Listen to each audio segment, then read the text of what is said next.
iniciando a nossa aula número 183 do nosso curso de Filosofia Espírita, Interpretação dos Evangelhos segundo a doutrina espírita. Continuamos o bloco estudando comparativamente a liturgia levítica, judaica, com a liturgia católica. Na aula anterior nós falamos sobre a transição judaísmo, neojudaísmo e cristianismo. E buscamos respostas através da ciência, da antropologia cultural e religiosa, que explica que essas mudanças religiosas, elas se dão gradualmente, não é um processo abrupto, imediato. Então, muito daquilo que o cristianismo adotou na sua área litúrgica. Mais tarde também nós poderíamos falar nos seus sacramentos, e ainda num globo, na totalidade, parte da totalidade da sua teologia, constitui uma herança judaica.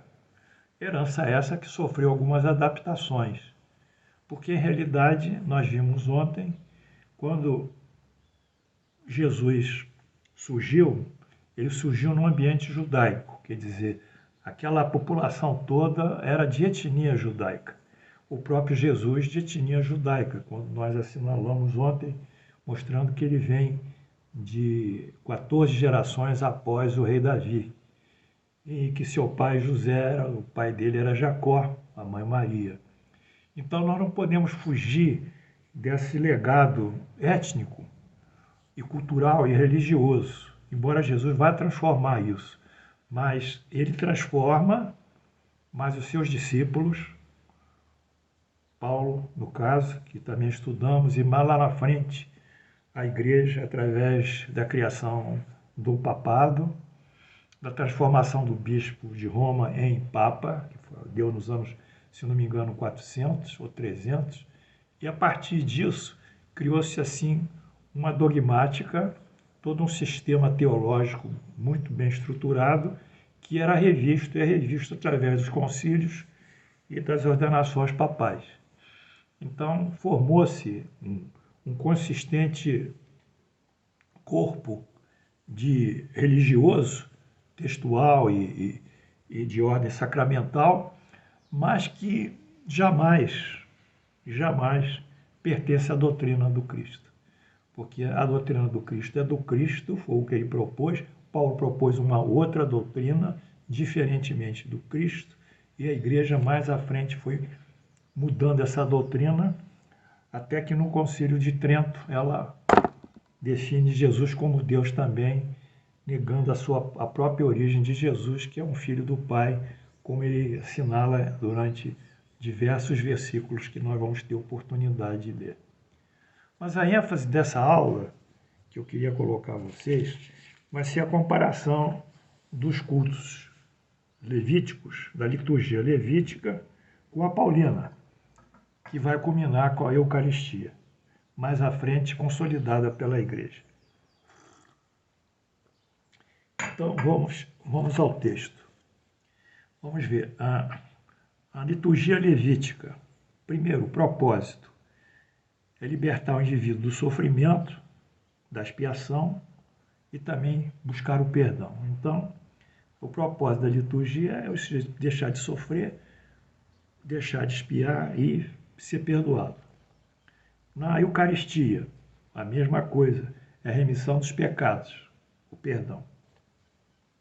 Quem intermedia a relação dos fiéis com Deus no sacerdote levítico é o próprio levita, o sacerdote. E no clero judaico, o próprio sacerdote, que no caso é o padre ou quem celebra a missa. Vamos ver a que se propõe, quais são as funções desse intermediador, o sacerdote. Vamos ver primeiramente nos levitas. Os levitas, sacerdotes, destinam a ensinar aos filhos de Israel todos os estatutos que o Senhor lhes tem falado por intermédio de Moisés. Então essa é a função, ensinar os estatutos de Deus regulamentados em Moisés. Isso consta de Levítico 10.10.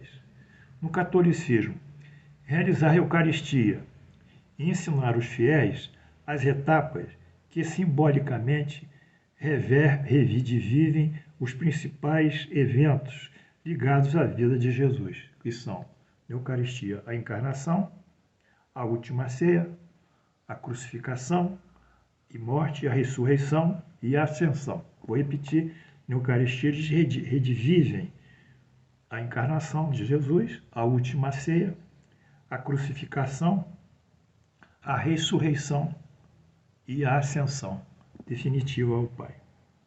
Bem, vamos ver outro item, outra função sacerdotal. Ainda continuamos, né? Que não existem referências no Novo Testamento sobre essa ritualística aqui que a Eucaristia propõe, né? Nós não temos nenhuma referência sobre esse processo de encarnação, última ceia, crucificação, ressurreição, ascensão. Não há nenhum texto de Jesus sobre isso, nem no Velho, nem no Novo, nem nos Evangelhos. Chama atenção o termo Eucaristia não ser encontrado também nos Evangelhos. Não existe esse termo. Porém, após concílios, bulas papais, foi incorporada a teologia pós-evangélica. Ressalta-se que isso se deu principalmente no Concílio de Trento, em 1545-1563. Não obstante a Eucaristia ter sido estruturada no Concílio de Trento, basicamente, ela continua em avanço, continua se fazendo diversas revisões. E aqui nós assinalamos também que ela é alvo, até hoje, de debates que alcançam a modernidade, até hoje. Isso através do Conselho Mundial das Igrejas, que teve seu início em 1968.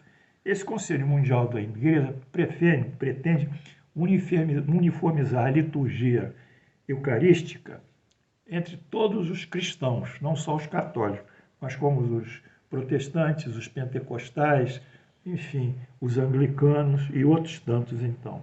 Então, a Eucaristia, de toda forma, é uma criação do homem e não de Jesus. Bem, vamos ao item B. Outra função sacerdotal, nos Levíticos, instruir o povo através da verdade revelada, que foi revelada a Moisés. Essa lei escreveu a Moisés e deu aos sacerdotes, filhos de Levi, que a família da tribo de Levi é que integrava e formava o corpo clerical dos judeus. E diz aqui, nesse sentido, ajuntai o povo, os homens e as mulheres, e os meninos e os estrangeiros, que está dentro da vossa cidade, para que ouçam e aprendam e temam o Senhor vosso Deus, e cuidem de cumprir todas as palavras dessa lei.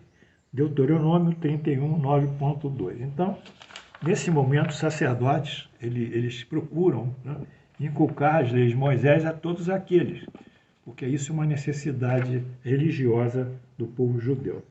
Isso foi o segundo item aqui dos Levíticos. Aí, correspondendo aos católicos, nós podemos aduzir o seguinte: entretanto, a última ceia, sobre o memorial do seu sacrifício de Jesus, de uma maneira simples e singela, só o mestre caberia dizer. Então ele diz isso. Essa última ceia que Jesus toca, que a gente acha às vezes que não foi exatamente o que ele formulou, foi reescrito, mas mesmo sendo ele, numa hipótese que nós possamos levantar. Olha o que ele diz em Mateus 26, 26, 28. Olha o relato. Enquanto comiam, tomou Jesus um pão e abençoou, partiu e deu aos discípulos, dizendo: tomai, comei, isso é o meu corpo. A seguir, tomou um cálice, tendo por dado graças, o deu aos discípulos, dizendo: bebei dele todos, isto é o meu sangue, o sangue da nova aliança. Então, nessa singeleza, Jesus fala do corpo dele, simbolizado no pão, e do sangue dele, simbolizado, do vinho, simbolizado no vinho.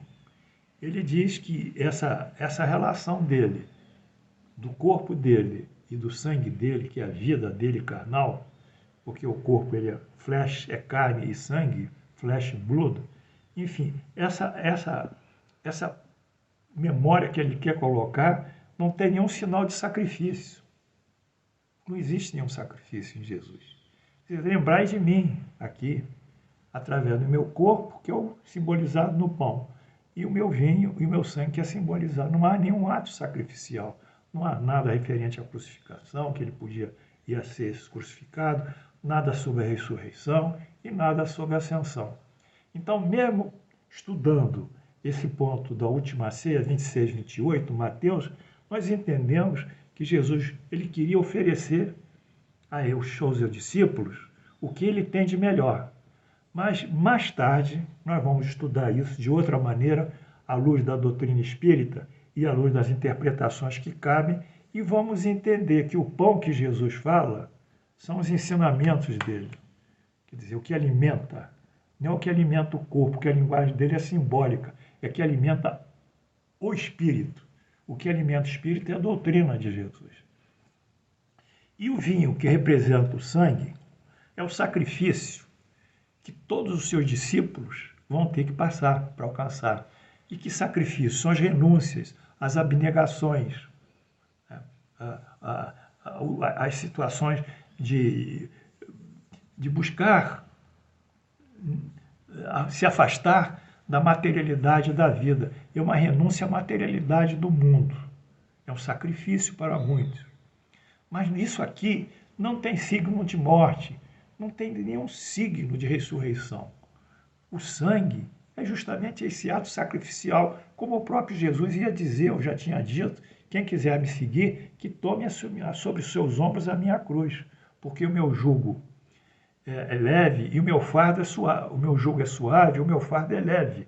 Ou seja, a minha autoridade é amorosa e o que eu vou levar com vocês, que é o fardo, nós vamos suportá-lo juntos. Quer dizer, a cruz tem esse signo do sacrifício não da carne e do sangue.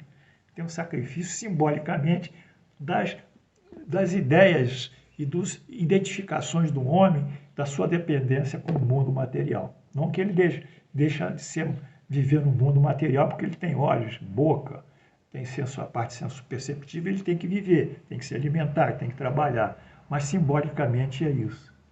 Então, essa singeleza de Jesus é que nos seduz, nos cativa. Bem, essa foi a diferença entre a liturgia mosaica, né, hebreia.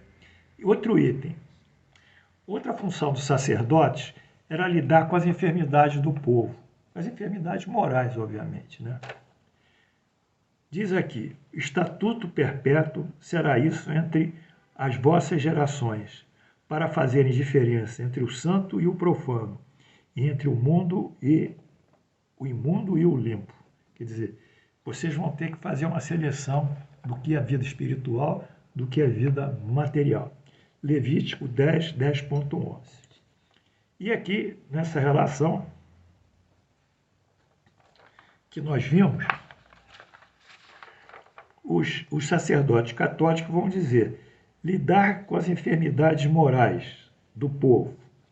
O meio utilizado pela Eucaristia, simbolicamente, é o sacrifício. Diz a liturgia católica, o corpo de Jesus é dado na Santa Ceia de modo celestial e espiritual. E o que se dá pela fé. Então, na Santa Ceia, enquanto o sacrifício entre os levíticos era o holocausto, era o cordeiro, era um boi que eles ofereciam em holocausto, na visão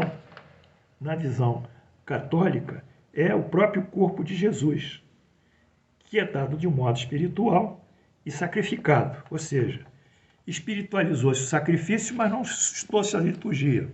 O ato exterior continua. Lá eram os bodes, ou os cordeiros, colocados num lugar para ser queimados, ou o sangue de um boi, também colocado e ser espargido pelo sacerdote, por os indivíduos que queriam ser absolvidos dos seus pecados. Aqui é um conceito espiritualizado, quer dizer, não é uma presença física, mas uma presença no imaginário, mas ao mesmo tempo o ato litúrgico continua. Continua o ato litúrgico. Continua o culto.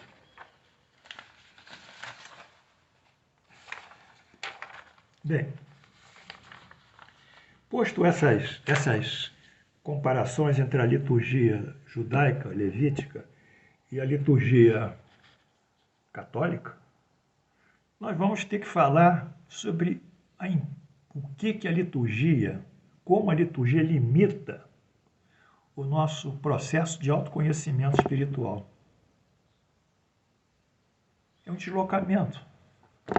Em vez de eu tratar de compreender a essência da flor, aqui, a forma, a beleza, por que isso? Eu fico limpando a flor, limpando a flor para não acontecer nada. Eu continuo um ato exterior, e acho que resolvi o problema da flor. Mas no dia que eu me deparar e querer questionar isso como uma expressão da criação do belo de Deus, eu diria da forma feminina que cria de Deus, eu estaria entrando numa outra realidade sobre a essencialidade da flor. Mas se eu só me preocupo, botar água, aguar a flor, limpar o vaso, eu não vou progredir e vou repetir isso tantas vezes quantas vezes eu trocar água, tantas vezes quanto eu limpar o vaso. Então a liturgia é um ato exterior, ela não resolve o nosso interior. Isso que vocês precisam entender, que não é uma condenação a nenhuma religião, é um questionamento desses fatos para vocês discutirem comigo e pensarem, porque o Espiritismo não tem auto exterior, ele trabalha na essencialidade da nossa natureza, na nossa modificação moral. E a doutrina do Cristo, a doutrina de Jesus também trabalha na modificação moral. Vide seus ensinamentos morais. Vide só pelo menos Mateus, se não me engano, 10, 5, o Sermão da Montanha, Mateus 5. Mas vamos ver as limitações que eu falei, que esse fato exterior limita o nosso desenvolvimento espiritual. Entre os levitas, há um prejuízo no relacionamento com Deus e as leis divinas. E entre os católicos também. Eu não tenho acesso a Deus, eu tenho que ter até um intermediário. Eu tenho que ter que proceder a um culto. Para chegar a Deus, eu tenho que ser litúrgico, ter um ato, comparecer ao ato litúrgico. Se eu não for aquele ato litúrgico, naquele dia em que houver a liturgia, a Eucaristia, eu fico mal. Eu preciso daquele aspecto físico, aquele território, aquela geografia, aquela casa, aquela edificação, aquela igreja, aquele templo. Eu preciso disso. Mas Jesus disse que o pai dele, Isaías já dizia, o meu pai não mora nas edificações feitas pelos homens. E Jesus diz, conhecereis Deus, porque Deus é verdade e espírito, para a samaritana. Vocês não conhecem Deus. Um dia vocês adorarão Deus, e adorarão Deus em verdade e espírito. Ou seja, essa é a grande ascensão espiritual nossa. Essa é a nossa subida espiritual. Entendermos que nós somos filhos de Deus e temos que conectar a Deus pelas nossas boas ações no mundo, a caridade e nossos sentimentos mais elevados de espiritualidade, de amor, de solidariedade, fraternidade, indulgência e vai assim andando. Não serei melhor nunca se eu ficar o dia inteiro, o ano inteiro no ato litúrgico. Aliás, esse ato litúrgico tem até uma correspondência na minha especialidade, a psiquiatria do transtorno mental. É o transtorno obsessivo compulsivo, o TOC. O indivíduo ele sente que tem alguma coisa angustiando ele, alguma sujeira, ele vai lá e limpa. Então ele desloca o problema dele, nuclear, que é um problema psicológico, é um transtorno psicológico, ele desloca para um objeto. E limpando o objeto, ele estaria simbolicamente limpando a si próprio. Ou tirando do objeto a contaminação, ele estaria se descontaminando. É um processo que leva a impulsos de angústia, de terror para o pobre e para o próprio indivíduo. É um toque É um deslocamento. Guardadas as proporções, o que fizeram? Deslocaram a necessidade de alcançar Deus para os objetos e para o culto, que foi o culto litúrgico. Entre os levitas foi o quê? Foram o boi, o cordeiro, os animais. Entre os católicos foi Jesus espiritualizado, também dentro dessa liturgia. Então nós estamos vendo que tudo isso prejudica a nossa relação com Deus e com as leis divinas, colocar-se em plano a reforma espiritual, em segundo plano, coloca-se em segundo plano a reforma espiritual, cuja base é a prática dos ensinamentos contidos nos decálogos, no caso dos levitas e Moisés, e nesse versículo do livro Levítico, amarás a teu próximo como a ti mesmo, Levítico 19 e 18. Você já está em Levítico. Jesus repetiu isso. As pessoas pensam que Jesus falou isso pela primeira vez. Não falou, não. Ele tinha a cultura judaica. Ele repetiu. Levítico 19 e 18. Amarás o teu próximo como a ti mesmo. E a mesma coisa também no catolicismo. Coloque-se em segundo plano a reforma espiritual, cuja base é a prática das máximas morais de Jesus e de seus preceitos evangélicos. Doutrinação evangélica, é isso que nós temos que ver. Outro problema, substituir pelos cultos exteriores e práticas ritualísticas, repetitivas e pontuais, esse sentimento de ascensão a Deus e sobretudo, de mudança espiritual. Quer dizer, como eu disse, o sujeito tem toque, ele limpa, tira a infecção dele, limpando aquela caneca, aquela mesa, daqui a pouco isso retorna, mas ele vai e volta. Cada hora ele tira a angústia dele quando ele limpa. Aqui desloca-se para os objetos, para o ato litúrgico, a sua necessidade de encontrar Deus, que é substituído pelos cultos exteriores, práticas ritualísticas repetitivas e pontuais também, como toda liturgia tem essa característica, repetição, ritualística, pontualidade em seus pontos, etc, etc. E essa limitação litúrgica tira o conhecimento da doutrina e de levá-la à prática. Quer dizer, eu vou dizer assim, vou brincar aqui é uma Bíblia. Vou dizer assim, eu não preciso ler essa Bíblia, não estudar Jesus, para quê? Eu não preciso disso. Eu vou fazer a minha comunhão com Jesus na Eucaristia. A partir desse momento que eu faço a comunhão com a Eucaristia, eu recebo um sentimento de Jesus que me obriga a expiar todos os meus erros, naturalmente. Então, esse problema do culto, ele coloca em segundo plano desse livro maravilhoso para ser estudado.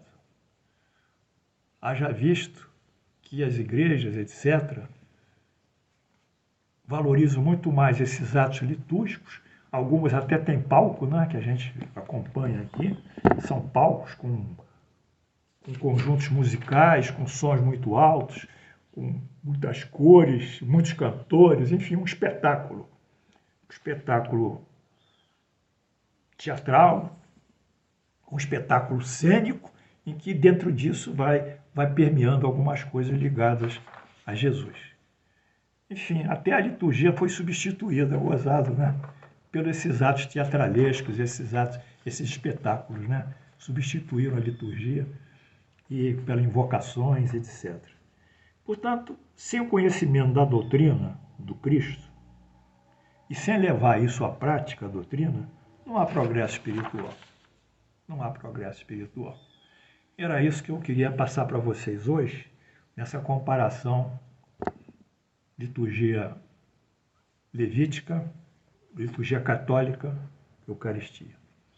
Ficamos com as flores, elas são bonitas, elas são expressão de uma vontade do belo, da harmonia, e voltaremos na próxima aula.